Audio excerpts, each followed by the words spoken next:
Hello, and welcome back to Valory's AI Frontiers series, where we share conversations with people currently working at the far edges of artificial intelligence. As the premier creator of open source frameworks for co-owned AI, Valory's mission is to empower communities, organizations, and even countries with the tools to co-own the AI systems of the future. We've been committed to agent-based technologies since our launch in 2021 with a special focus on decentralized autonomous agents. We believe that the future of artificial general intelligence is likely agentic, and that's why we created this series. We feel that this is an important moment to collect and share a broad range of perspectives from the people who are currently working on AI agents. Today's episode, I talked with Garg. He shared his vision for AI agents with his company MultiOn, explained why he expects we'll see a massive growth in the number of AI agents very soon, and made some exciting predictions for the future. So, here's my conversation with Garg. Well, first, I want to thank you for taking the time to do this. I think it's going to be a very interesting conversation, and I'm looking forward to hearing both what you know about AI agents through firsthand experience and then your broader thoughts and opinions about the space. So first, a great place would be if maybe you could introduce yourself and tell us who you are, what you're working on.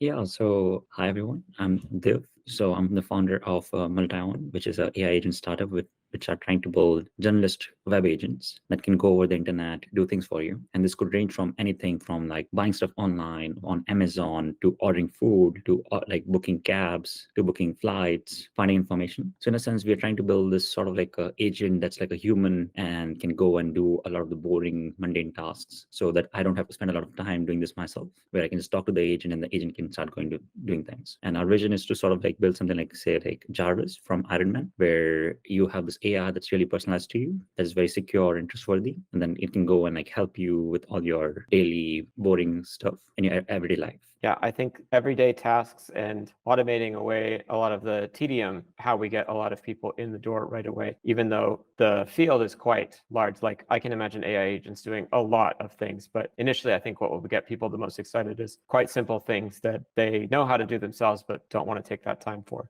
So it would be great if we can start with our basic terms. How do you define an AI agent? Sure. So I'll say the basic definition for agent that I use is inspired from reinforcement learning literature, where agent is something that can act in an environment. So it could be like an algorithm, it could be something that's more AI based, but it's this thing that can like take actions to do things in an environment based on a state observation, which could be like based on a user command, based on like some sort of images and so on. And so what you need to do is like first define an environment where the agent is working. So for us, that environment is the internet, where like we want to build agents that can act on the internet. Similarly, you can define agents that can act on the code space. So the environment there's like just like writing code, or you can have like APIs as the environment and so on. And then like the idea is to build something that can go and do some sort of like predetermined task or fill an objective to be able to act in that environment. Do you think you could provide an example of something that you would consider an AI agent and then something that you wouldn't?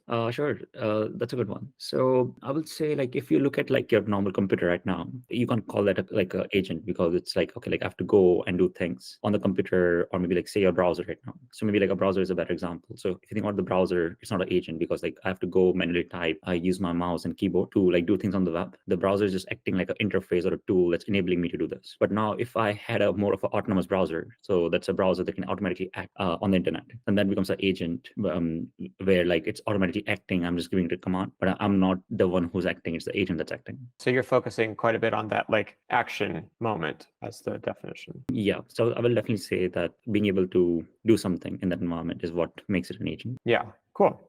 How did you get into AI? I would say I've always been fascinated about AI since childhood.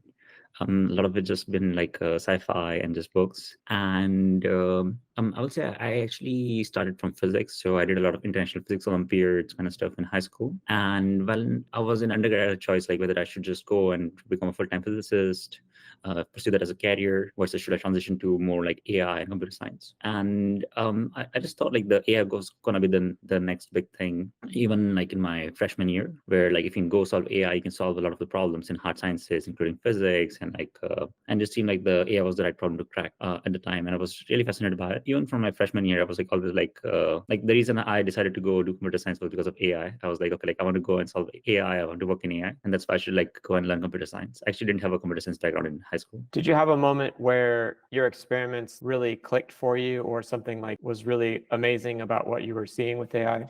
Yeah, so so this was a very interesting project I was working on, and as a research in my sophomore year, we were looking at how can you apply AI to like autonomous driving car systems, where you can just use like something like very cheap cameras to detect other people on the road, which could be like pedestrians, cyclists, other cars. And the traditional approach for this has been like using LiDAR systems, which are really expensive. They cost upward of $60,000. But if you use cameras, then you can reduce the cost to like literally like $100. And at that point, like no one was doing such an approach. This was really controversial. Even now, only Tesla is the only company that uses cameras for self-driving cars. We thought like, okay, like this is like probably not gonna work, but we tried some method where we're like, let's use cameras, let's convert that to some interesting 3D projections using 3D reconstruction techniques, and use that to do like detection of objects in the surroundings of a car. And that actually worked out really, really well. So like I was running an experiment on a like Saturday, and this was the first experiment, and I ran this system. It got something like 70% accuracy. I was like, okay, that looks decent. I don't know if that's good or bad. And then I showed it to my like other research collaborators, and then like we spent some like a week just looking up what the past results were, and we found that the best results so far in this space was just like 20%. And they were like, okay, like we just went and improved the state of art by like 3x without even realizing it. So that was just like really funny, and so I think that was one of the first like real exposures I had to AI. Where like, okay, like wow, you like ideas are so powerful. You just can come up with this thing and it can go and like change so many things. That work eventually culminated into like a lot of press coverage. So we got a lot of Forbes coverage, a lot of other coverage, because this is the first time we had like was shown that you can actually use like camera-based systems to make autonomous cars work. So I would say like that's sort of what got me fascinated into like, okay, like I should just go and spend more time, because this seems to be like a lot of like unsolved problems are here, and like I can actually make a big impact. Yeah, that's great. What about AI agents specifically? What brought you to AI agents? Yes, I would say definitely one was just like autonomous systems. So I spent a lot of time working on autonomous cars, which again are agents that are acting in the physical world. So Right. it's like I would say I'll call it like an agent that's acting on your roads and like streets in a sense, right? And so I spent like a couple of years studying different problems around like say like perception, how to detect things in the surroundings, to planning, to actually taking actions, doing reinforcement learning. So it was just like really fascinating. Like how can you make this work at scale? And one issue with like autonomous cars is like if it fails, then it can literally go and kill someone. And so you have to make that really reliable. So that was my first exposure. Afterwards, when I joined Stanford, I was working a lot on reinforcement learning algorithms. So like how can you make better agents? So how can you improve agents, make them more intelligent, make them more data efficient? And one of the works I led here was like a work where we created a new algorithm to learn from like human videos. So like enable agents to learn from human videos. And we used that to actually win a Minecraft competition. And so this was part of like a NeurIPS conference challenge in 2021, where you could like go and like create agents that can learn from like demonstrations of human players. So you were given videos of them going building houses, exploring caves, building animal pens, and so on. And then we basically like used our new algorithm. We had just created this algorithm like a month ago, and then we trained this on Minecraft. And this was looking like, let's see what happens. We don't know if it'll work or not. And amazingly, we like was really really scalable. We found out like we can create agents that can actually go and like do things very similar to the humans just by watching them. And then like and eventually we ended up winning the competition. And that was like another fascinating work about like, okay, how can you bring agents to the virtual domain, such as like video games? And after that, I also got very interested in language. So I was leading a work at Stanford where we used language to control robotic arms. So you could like this was one of the first works exploring language to actions concept. This was before like anyone actually like thought this as like a serious thing. This was before like any companies were there in this space. And then we were like exploring like, okay, like how can you take language, use that to condition, get like actual like agentic action outputs out of the system. So like can I talk to a robotic arm, tell it something like go open this drawer or grab this mug? Yeah. Wow, that's really fascinating. Both using natural language to instruct something in the physical world, but also, yeah, your agents that learn from videos, really fascinating, because it sounds so obvious that it seems like it wouldn't work. But then when you saw it work, that must have been quite exciting. When you're designing AI agent systems, what elements have you found make a significant positive impact in their effectiveness? Yeah, I will say it's a lot. The one thing about agents is it's a system, so it's not just the model. And I think a lot of people confuse like, okay, like if you just go and train the best model, you'll get the best agent. But I feel like agents are, you need to like like basically build the most integrated system, well-integrated system in a sense. And we found like even like the tiny details matter a lot. One thing that matters a lot is just like, I will say, the abstractions that you use to build the agent. So it could be like your representation for the inputs, the representation for the outputs, and that actually like matter a lot when you're working on agents. And then also like what sort of techniques you use for training, what your data looks like. All of that is more traditional, but I will say like agents, what the most interesting problem is like sort of like building the like sort of like the abstract architecture, and the architecture is like sort of like what powers and makes it more scalable. I'd like to hear about how you're using AI agents now with your current project and what that's like. Sure, definitely. So with MultiOn, the idea has been like, how can you apply agents to software? The thesis has been like, okay, like people have explored applying agent kind of techniques to like physical cars, robots, hardwares, but surprisingly, no one had applied that to software before this year, and that just like seems like crazy. It's like such an obvious thing, right? And that was sort of the starting thesis, like, okay, like if you can go automate software itself, that can unlock so many interesting benefits. The nice thing about software, it's easy to distribute, it's easy to keep iterating, and that just unlocks a very good exponential like iterations where I can just go and keep improving it very, very fast. And what we've been trying to do with MultiOn is build in a sense like sort of like I would say more like a personal assistant style of agents where I can ask you to do things and it will go and do that things for me. And a lot of use cases I've been using it for in my everyday life has been around say like calling Ubers from my like home to office, or like ordering food for dinner, even like booking flights. I was booking a vacation for the end of the year, so I was MultiOn like, oh, like can you book me this flight to make it nonstop and so and like stuff like that, and actually can go and do it, which is actually surprising. And yeah, and I think the vision is mostly like we want to completely remove the need of human typing in maybe like 2 or 3 years from now, where everything could be very new interfaces which are maybe voice or gesture based, and then you can use that to just tell the agent, okay, like do this thing. But the agent is like very intelligent, can like, go and navigate websites, interfaces, apps, and save a lot of time. And I will say once you start using agents, it just feels like it's a very different world, because you can just do something like 10x faster, and you're like, okay, like why was I just doing it like this? And presumably you would have these agents going to sites or using programs that they've never seen before, or what helps them to identify common like design patterns, for example, or identify the action that you've sent them there to take when they've never seen this before. Yeah, no, that's a great question. And I will say a lot of that comes from, I would say like the generalization of just like large models. And I think that's just been such a powerful phenomena where like large language models have such a good generalization capabilities outside their training domain. For example, you can imagine like, suppose I go and train this agent on a bunch of like flight websites, such as say like United, American, Alaska, but suppose it has never seen the Delta website. But just because it knows like, okay, like this is what the flight interfaces look like, this is how all the different processes look like, then even if I put it on Delta, it can like go and like actually work out of the box. And I think that's sort of the fascinating thing about, I would say, like machine learning in general, that it can like generalize outside of the regime it has been trained on. And then you can do a lot of tricks to improve this generalization, where you can try to make everything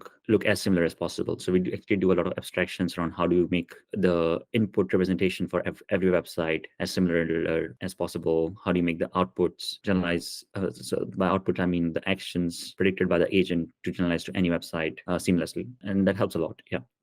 Yeah, okay, that makes sense. Have we, or have you managed to create a truly autonomous agent yet? And if not, what elements do you think we're missing to achieve true autonomy?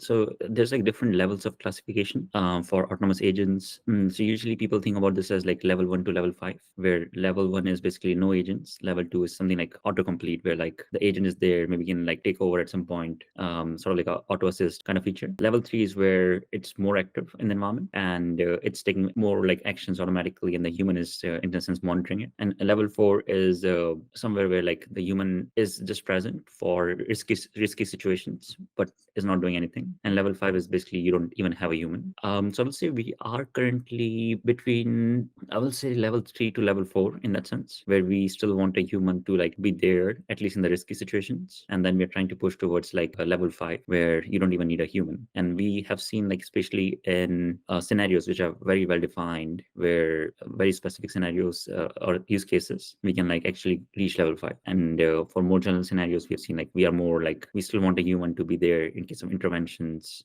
Suppose, especially if this thing involves payments. So if I'm buying $1,000 flight, I want a human to be there to just confirm that the flight is right. And a great way to scale this is like basically the human can just be the user. So it doesn't have to be like someone else sitting in the back end monitoring the whole thing, but this could just be the users themselves, where the agent can like tell the user like, okay, like this is what I'm doing, this is the flight I found. Before I book this flight, I'll just show you like the options, I'll show you the pricing, and then the user can be like, okay, like yeah, I like this, I don't like this, yeah, like go and pay for this. And this is also nice because the human feels in control, they know exactly what's happening. Yeah, I think I would be more comfortable issuing commands or making requests if I knew ahead of time that when we get to a critical step like authorizing a payment, that it is going to check in with me. And I think if it did that maybe once or twice, I think that would really raise my confidence. And then I might give it something more complicated, more challenging. And presumably this would help improve the whole system, which kind of leads on to another question that I wanted to ask you about, which was self-improvement and this idea of like, do we have AIs that are like self-healing yet? Are they actually improving themselves in ways that we're not asking them to? Have you seen that? Do you think we're there?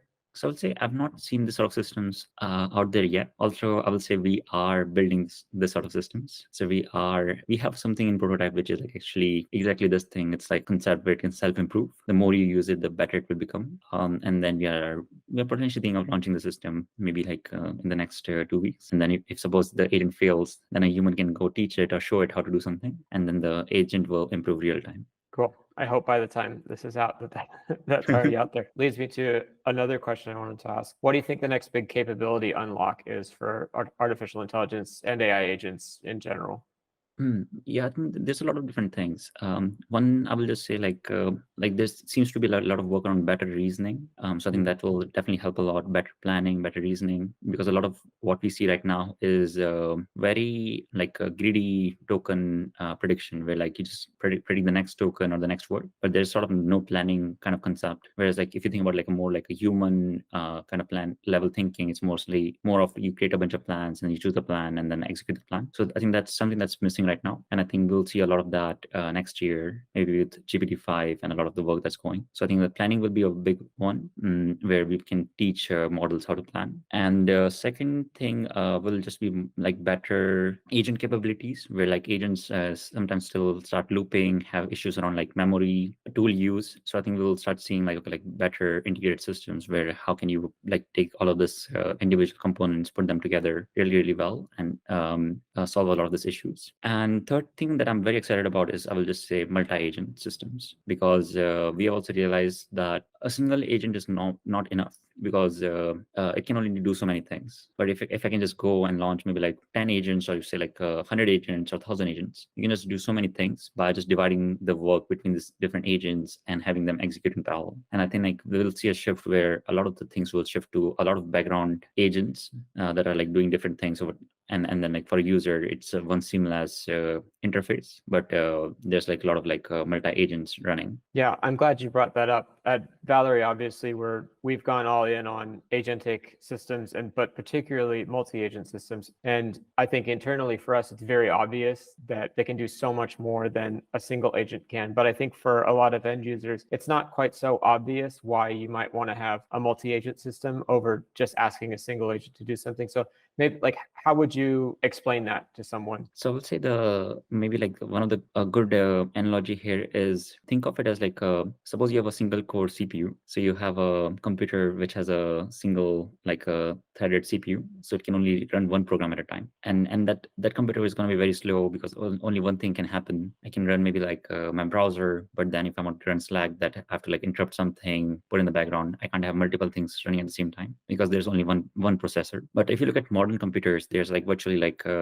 now most computers have like maybe like 8 or 16 processors. If it's like some like sort of like a beefy cloud compute that has maybe like 100 processors, and the idea is just like I can just have this 100 different things running in parallel, and then I'm not limited by one thing executing. I can just have like 100 things executing. And I think the same thing will happen with agents, where if I have one agent can go like just it's bounded. It can only go and do so much work. But if I had like 100 agents, and I had a very good distributed way to like schedule this agents, distribute tasks to this agents, manage them, then I can actually go and unlock a 100x benefit. And I think that's the advantage of multi-agent systems, where I can just do so many work. Maybe like a similar analogy could be applied to humans too, where if you assume like it's a one human. Like a one human can only do so much work, but you have like organizations, and the organizations is essentially realizing this concept of multi-agents, where a lot of like humans are working together to realize something, which for a single human will just be like too much work, or will just be like will take just a lot more time. Yeah, that makes sense. Another thing I've heard in some of my conversations so far is this idea that by splitting tasks into roles or being more specific, you can get better results by combining the output of multiple requests, multiple tasks, by giving the right task to an agent particularly equipped to succeed. Yeah, no, definitely. I think like if you can do a lot of this is how do you divide the tasks? So if you can do that really, really well, how do you manage the states? Again, if you can do that really well, that can just unlock so many things. I also think like that might end up being like the new operating system in a sense. But if you think about like how an operating system works, it's basically a scheduler which takes some sort of like a task or instruction and puts that in the CPUs and does like load balancing and like managing kernels and everything. And so if you can build a sort of like, I will maybe call it like an agent OS or like sort of like a scheduler that basically takes a user command and goes and distributes it to all this like possible agents that can go and run this task and then like take all the results back, combine them, manage them. I think that will be like very fascinating, and I think we'll see this sort of systems emerge. Cool. I wanted to ask if you wanted to make any predictions for the near-term future of AI agents, AI more generally. Yeah, I have a lot of predictions. Maybe like a bit controversial prediction will be, I believe like by early 2025, we will have more AI agents running at a single moment than the number of humans on Earth. I could definitely see that. I can also imagine that in a given category, the bulk of the transactions or requests are made by agents first, and then over time, we might be asking for these things to happen. But in terms of the actual execution, I think it's very likely that it will be primarily agents talking, and maybe even agents talking with other agents. Yeah, no, I think it's definitely going to happen. Pretty cool. And you can just imagine one reason that might happen is just speed, right? Like as a human, humans are bounded by, I would say, physical actuation. Like how fast can I physically sit tight? How fast can I use a mobile phone? How many things can I do in parallel? But if you have an agent that's actually like unbounded by the laws of physics, and so it can just go and do these things like 100x, 1000x faster. And so I think the smart thing will be to just realize like if you use an agent that can boost your productivity 1000 times, and then something like that's why people will just start using agents to sort of overcome their physical actuation limits. Yeah, definitely. It also, I think, could free you up mentally. When we spend so much time thinking about things that we're going to do or we need to do, we know we need to book a flight, for example. We might be planning that task for weeks before we ever actually like sit down to do it. And it's actually hard for me to even imagine what it might be like to take that cognitive load off. But I'm sure it would be a benefit. Oh, definitely. Yeah.